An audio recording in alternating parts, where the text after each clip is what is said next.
BKW ओनसोलाव जितु बिटिआरनि बायजोआव जितु राजखान्थि आनजाद बेखौ नोंथांमोना सेन्ट्रेलनिफ्राय फैनानै बाहागो बेयाव नोंथांमोननि फोरमायथिया मा?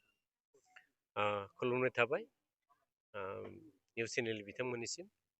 दिनै 31 अक्ट'बर 2025 सेन्ट्रेल कमिटिनि बड' पिपल्स पार्टी जानानै जोङो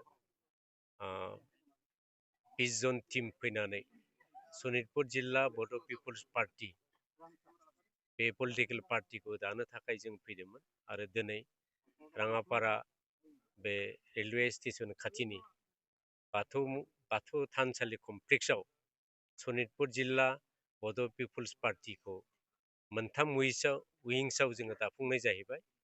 मोनसे जाहैबाय पेरेन्ट बडि, मोनसे वमेन आरो मोनसे इउथ। बेखौ मोनथाम विंसाव जों दाबाय। जिल्ला पेरेन्टनि जिल्ला पलिटिकेल पार्टी पेरेन्ट बडिनिनो आफादगिरि महरै दाहाल ब्रह्म बिथां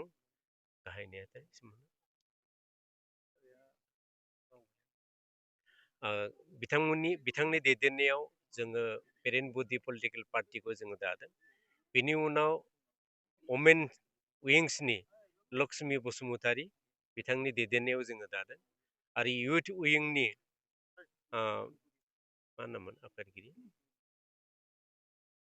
मुसाहारि बिथांमोननि दैदेननायाव सनितपुर जिल्लायाव बड' पिपल्स पार्टीनि बे पार्टीखौ जोङो दाफुंबाय आरो दिनै जों नुनो मोनबाय सनितपुर जिल्लानि रायजो राजाफ्रा बिटिआरनि बाहेरायाव थानाय गासैबो बर' रायजो राजाफ्रा बे पलिटिकेल पार्टी दानायाव मदद आरो हेफाजाब होदों आरो बोथोरनि थाखाय बिथांमोना आरो गोबां जा टारगेट दंमोन, जा फैनो आसा दंमोन, बिथांमोना फैनो हायाखै।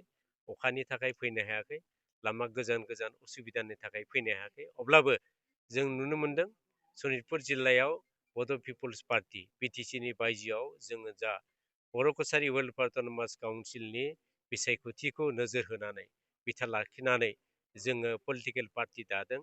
खोब मोजां जालांबाय। जों आसा खालामनो हायो सनितपुर जिल्लानि गासैबो बर' कसारि रायजो राजा बिथांमोना बिटिआरनि बाहेराव बर' पिपल्स पार्टीखौ दानायाव आरोबाव मदद आरो हेफाजाब होगोन आरो गनायनानै लागोन। बिनि थाखाय आं आसा खालायबाय आरो बे आसाजों आरो जोङो पलिटिकेल पार्टीनि गेजेरजोंनो माखासे जोंनि बर' रायजो राजाफोरनि गोबां जेंना दङ।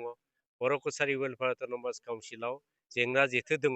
बेफोरखौ सुफुंनाय, बर' रायजो राजाफोरनि राव हारिमु थुनलाइ आरो माखासे समाजारि बिथिङाव राजखान्थि बिथिङाव जोङो मोन्थाय दं, बेफोरखौ मोनफुंजोबनो थाखाय जोङो बर' पिपल्स पार्टी जानानै जों नारसिनगोन आरो बे नारसिननानै जाफुंसारनो होनो थाखाय जोङो आवगायगोन।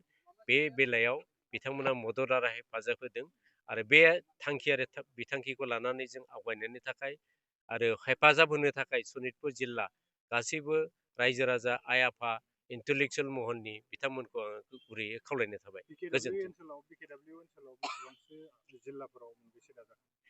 दिनै जोङो बर' कसारि वेलफेयार अट'नमास काउन्सिलनि सिङाव दिनै नैथि महरै सनितपुर जिल्लायाव दादों। जोङो 31 अक्ट'बराव दिनै नैथि आरो जोङो 30 अक्ट'बराव गुवाहाटि जिल्लायाव मैया दादोंमोन। गुवाहाटि नोगोरमानि बाथौपुरि गुवाहाटि आइएसबिटि खाथियाव गुवाहाटियाव बे जिल्ला कमिटि बड' पिपल्स पार्टी पेरेन्ट आरो वमेन इउथनिखौ जोङो दाफुंदों आरो मैया आरो दिनैनिफ्राय लानानै जोङो गाबोन सनितपुर बिश्वनाथ जिल्लायाव थांगोन।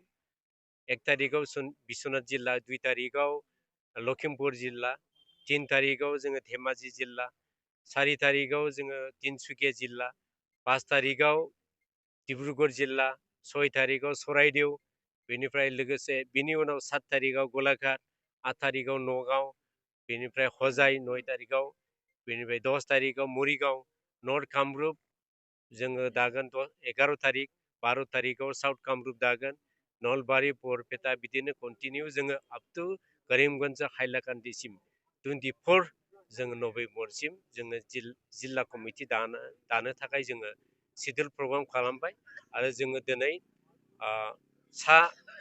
21 सा लानानै जोङो आवगायदों आरो दिनैनिफ्राय कन्टिनिउ जोङो दालांगोन।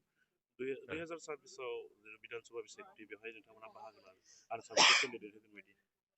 2026आव बिसायख'थियाव जेनेरेल इलेक्सननि जा बिसायख'थियाव जोङो बाहागो लाया।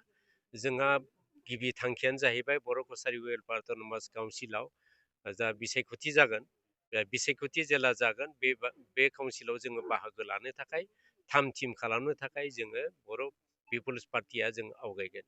थांखिया बेनो।